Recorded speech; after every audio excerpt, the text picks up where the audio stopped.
he was all like apologetic, being like, oh my God, like, I'm sorry, can we please meet in like a couple of hours time? And I was like, no, you've already pissed me off before you've even met. You can't fuck it up before you've even met. I think I had looked up our like star sign compatibility or something, and it said like, oh, you guys would be great friends, but sadly there's zero sexual tension, there's no chemistry. And I sent it to him and I was like, haha, that would be a bummer. And then we met up and I was very quickly like, ooh, I'm not into you at all that way.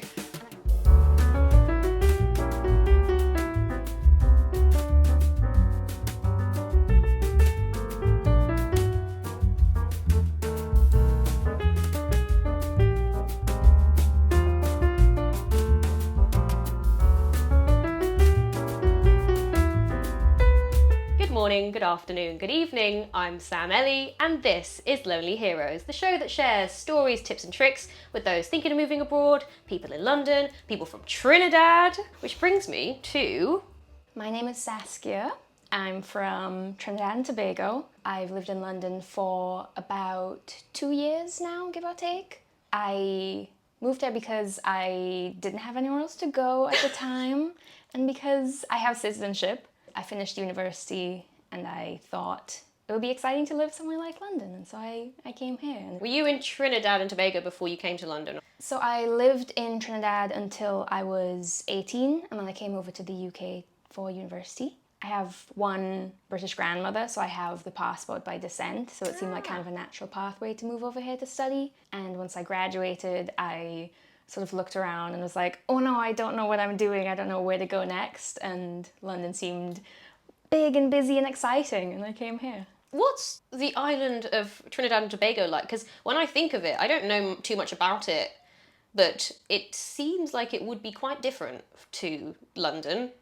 Yeah, in so many ways it's sort of hard to articulate. That's something that people sort of ask me a lot is, do I find it very different? And I kind of think, yeah, in every way. It's the people, the architecture, the weather, the transport, everything is so different that moving here felt like completely foreign. Where people in London maybe take for granted how much there is to do just in your free time. You have access. Everything is so convenient and easy. You can kind of get anything delivered. You can go places very easily. You can do a lot more. Whereas places like Trinidad, I think you have a much more limited scope for things you want to do. The community is a lot tighter knit than places like London. Obviously, it's a lot smaller, but there's kind of a running joke that you can't keep a relationship secret in Trinidad because anytime you go out on a date, somebody's aunties, neighbors, brothers, housekeeper will see you and will report back, and everyone in your whole family will know exactly what you were doing last night. It's just one of those kinds of places. Yeah, it sounds like a sort of small town village in the UK. Like, yeah. I've heard people here who are from, I don't know, the Midlands and small towns and things saying the same kind of thing. Yeah. Like, everybody knows everybody. I would hate that. Exactly. So if you do something, everybody finds out very quickly.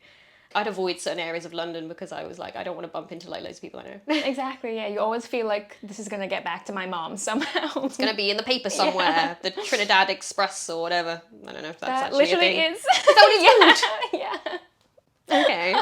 What would you say the weirdest thing about London is? Because obviously coming from somewhere so different, I'm quite used to certain things. So it'd be interesting to hear what you might think is particularly weird about London or Londoners. One quite small thing that looking back on it felt like a big culture shock is just sort of the attitude that people have towards strangers, where in Trinidad, if you're walking past someone or you enter a room with a group of people, you say good afternoon, good morning to everyone. You don't know them, you don't necessarily want to have a conversation with them. You probably will anyway, because Trinis like to chat with people. But it's just out of politeness. And I think the first time I moved here for university and I was at a bus stop or something and I said good afternoon to the person who was just waiting there because we're both at the bus stop, I'll be polite. And they looked at me like I was insane. And I think small things like that made me realize like, oh, it's weird here to say things like that to strangers. Or like on trains and tubes, people will do anything to avoid eye contact with each other. Yep. At any cost, which... Even people you know, like even like people that... you know them and they know you, if they just don't, like people from school, they'll either go for it and say, oh my god, hey, it's been so long, or they'll completely blank you. Yeah, and again, it's just such a strange, weird attitude that took some getting used to have to say like, these people don't want me to interact with them because they don't know me. That's so sad. Like, the fact that friendliness in London, or lack thereof, I'm sorry on behalf of those people. You're lovely. It's okay, I still try sometimes, you know? If I'm in a good mood, I'll be like, it's fine. They can just look at me like I'm crazy, whatever. I hope they have a good day anyway. My friend's boyfriend's friend is a DJ, and we went to Nightail's Loft in Hackney last night.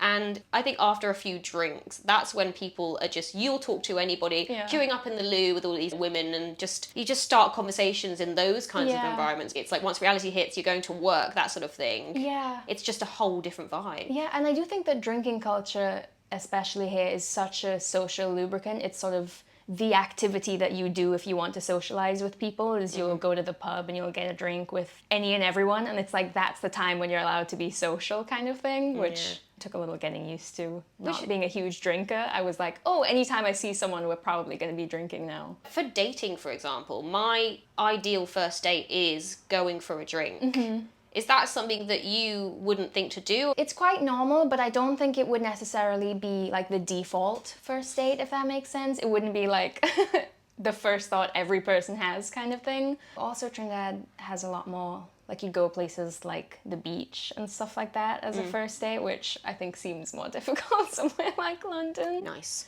Yeah, no, we don't have that. We have pebbly beaches in Brighton. Yeah? But that's in Brighton. So it's, there's a long journey for... It tends to be cold, so the idea of going to the beach ever? Are you on the apps? I'm not on the apps right now, but only because I met my current boyfriend on the apps. So it worked for you. It worked for me, yeah. So far, I'm a success story. Fingers crossed we keep it up. Yeah, I kind of love dating apps. Unless my boyfriend is watching this, in which case I hate them, and he's the only person I've ever swiped right on. Apart from finding my perfect, beautiful boyfriend, I think it's just really fun. I was on them quite a lot when I first moved here. Which one? Tinder. Why did you say that? Tinder? Because I think Tinder is the one that everyone is now like, oh, Tinder is for hookups. I think people are moving to like Hinge and Bumble if they're like looking for anything else, and I think Tinder now has the reputation that it's Tinder. Yeah, it's Tinder. I was on them quite a lot just because I was like, well, I have like 2 people that I'm friends with in London. I haven't been to much of it, and it's kind of a fun way to just meet people. Yeah. Kind of a fun, low stakes, if you're safe, etc. way to meet people and see new parts of the city and stuff, which I had a lot of fun with. Before you met your boyfriend, did you have any weird dates that pissed you off? No, I think I'm quite lucky. I can think of a few. It's why I asked. I think I'm really lucky. I was talking to one of my friends the other day, and I was saying it's funny that nowadays everyone seems to be on dating apps and everyone seems to kind of hate them at least a little bit. I actually quite like them. The idea of someone coming up to you organically whilst you're dancing kind of makes me feel uncomfortable. Making eye contact, and you don't know whether they're just staring at you because they want to sleep with you. Whereas on an app, it's a bit more kind of like you have this vetting process. It's in that specific context as well, I think. Yeah, which makes it easier. That said, so I downloaded the app last Wednesday. I had I had what was supposed to be my first date on Friday. We had organised to meet in Charing Cross because he lived in Croydon. I knew it wasn't going to work out because he lived in Croydon, but I thought, I've got nothing to do, I'm just going to meet him. He did say, do you mind meeting closer to me? And I thought, this is a red flag. But let me just, I don't know, I'm not doing anything, let's just go. After work, I got to Leicester Square, so 1 stop from Charing Cross, and I got a message from him saying, do you mind if we reschedule or meet 2 hours later, or what's your number? And I was like, I'm literally a stop from where we were supposed to meet at the time we were supposed to meet. What's your ETA? I'm not coming closer to you. On a first date, I'm not going to do that. Yeah. I had my book, knowing kind of like in the back of my mind that this could go south very quickly. Not literally south, but south nonetheless. So I just sat on Trafalgar Square and read it was hot last Friday. I sat there for half an hour. He was all like apologetic, being like, oh my God, like, I'm sorry, can we please meet in like a couple of hours time? And I was like, no, you've already pissed me off before you've even met.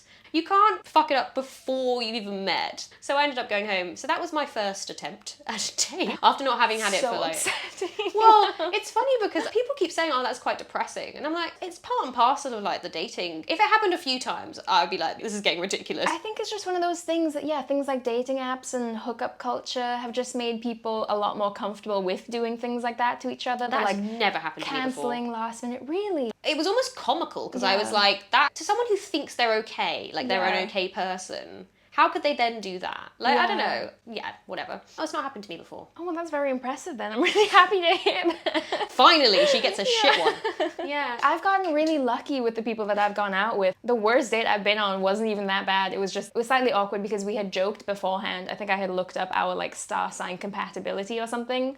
And it said like, oh, you guys would be great friends, but sadly there's zero sexual tension, there's no chemistry. And I sent it to him and I was like, haha, that would be a bummer. And then we met up. And I was very quickly like, oh, I'm not into you at all that way.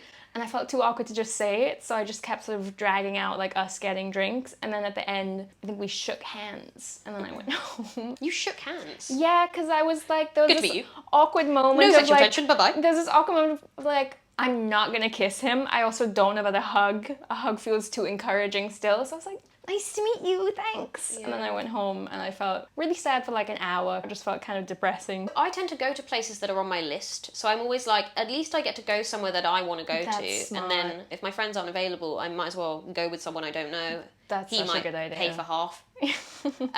Actually, last time someone paid for all of it. Ooh. And I got to go to a place that was on my list. It doesn't happen all the time, but he was lovely, but I just didn't click with him. Like, Yeah. it didn't feel right. It's just a fun time to go out in London, and if your friends aren't around. Exactly. I think that's kind of the way to approach it is maybe you'll get lucky and you'll meet your soulmate and that's amazing. And there are lots of very happy couples and success stories and everything. But I do think, at least for me, the way that I made the most of it was kind of low stakes. I have nothing to do on this evening. I feel like going out and doing something. Maybe I'll meet someone cool and we'll hang out and that's it, you know? For me, I had to not set my expectations too high of like, I'm about to meet the love of my life and go on a perfect first date. This And could be instead- it. Yeah. And instead it was just kind of, I'll meet someone fun and we'll go do something. How far is Trinidad from here? It's next to Venezuela. So far. Pretty far. Do you Yeah. some days miss family or... I think, Are you okay? I think I'm okay, thank you for asking. It's funny, when I first left home, because I was so young, I was 18, which Yeah. at the time felt like, wow, I'm a grown-up. But looking back on it, it's like I was a kid. At the time, I think I was so excited and it felt like such an amazing thing to be doing. And I was so excited to be independent, to be able to do whatever I wanted and not have like a parent sort of watching over my back kind of thing. It's only recently that I've kind of realized like, oh, I am quite homesick sometimes. And I think I spent so long patting myself on the back for being independent that I didn't kind of realize that, oh, I do miss having that sort of safety net there for me. I'm a lot closer to my family now than I have been in the past few years, because this past year have been times when I realized like, oh, I really miss my big sister right now because she's back in Trinidad. Right. And we've gotten a lot closer since I moved to London. London especially can be such a lonely place that I kind of just felt like I really needed that connection. I've got a sister who is on the other side of the world. Mm-hmm. Other way, she's in New Zealand. When bad things happen to you, I kind of wish she was here. Like, I Yeah. wish that she could be there to tell me I did this and it was okay kind of thing. Yeah, Because exactly. she's a year older, so she goes through some things first. Do you just have a sister? No, so I have 2 older brothers. So Ooh. all of my siblings are my half siblings, but that always feels like a weird distinction to make because they're my brothers and my sister, you know. I'm the youngest. My older brother lives in Canada with his girlfriend and 2 sons.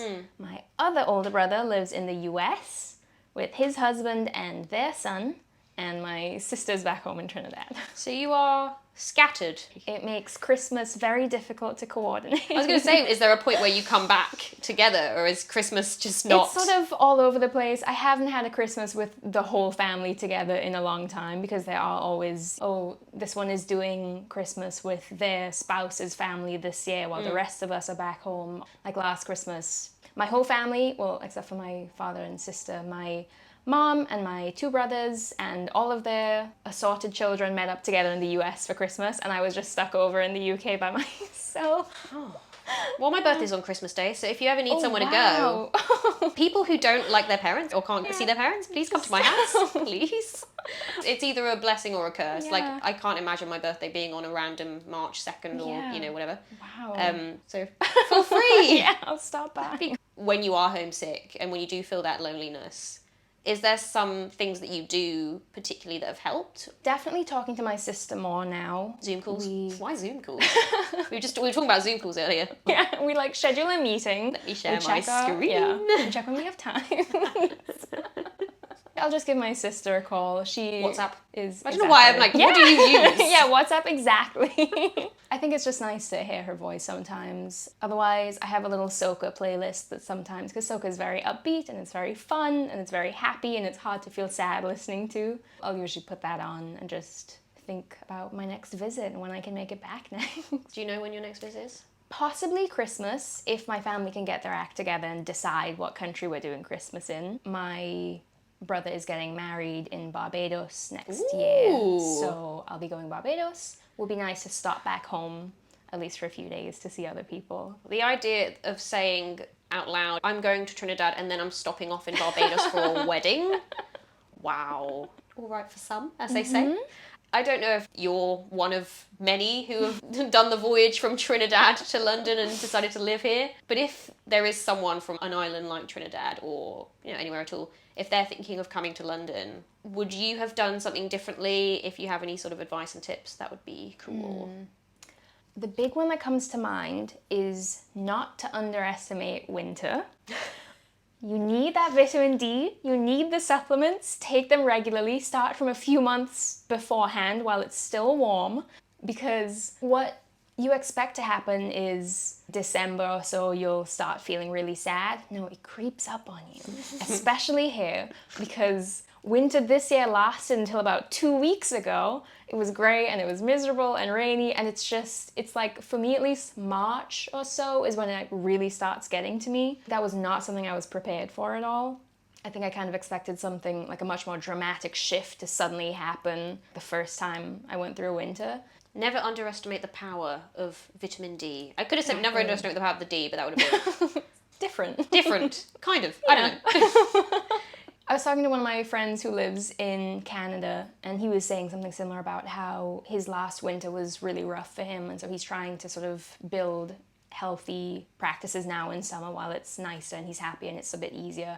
And we were saying that, this is such a dumb analogy, but we were saying we feel like we're like squirrels, and we're gonna start preparing for winter, and we're burying all the little acorns, and we're putting energy into our friendships, and we're going out and we're exercising and we're doing all this great stuff, and it's these little gifts for ourselves later on. But when it's the dead of winter and we're miserable, it'll help make that a little bit easier, because those people I hung out with all summer, I'll hit them up and we'll hang out now and I'll feel a little bit less sad. Squirrels. Yeah.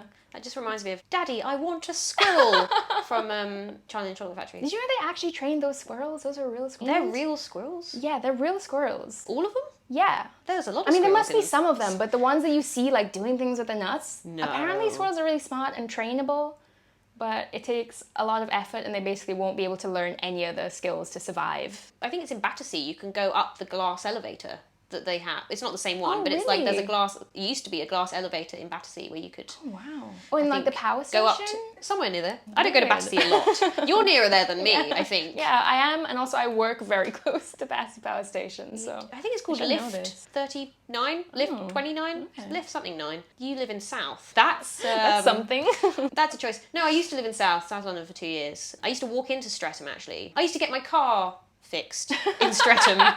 And that's Fond memory. That's it, really. I didn't really stay in Streatham very much because there's no tubes there, and I have a thing about tubes. Yeah, there isn't that much to do in Streatham, to be honest. Just living there. Yeah.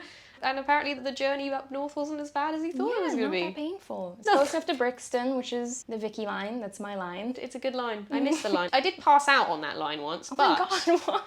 Oh God, so drunkenness / dehydration / boiling tube. Yeah. And next thing I know, I'm on the floor with people around me being like, are you okay? And I'm like, fine, and I throw up everywhere. So yeah, that's the Victorian line. Yeah, my boyfriend had a similar experience actually, but it was the Northern line, I think. It was once when he was coming to visit me, and he just suddenly felt really dizzy and sick, and he said he basically stumbled out of the train and then just sort of lay on the floor for a minute, and someone had to come and bring him water, and he was like, yeah, that was completely humiliating. I don't know why that happened. I was with a boyfriend at the time, and he said people, I think, wanted to stay with you in case they thought I had drugged you or something, because obviously I was holding on to him and he was dragging me a little bit, so he kind of looked like a predator. Yeah. People wanted to help. That's nice. No, I know. People do. Them. Good thing about Londoners is sometimes they do like to not leave you to potentially die on the tube platform. I think that's a wrap.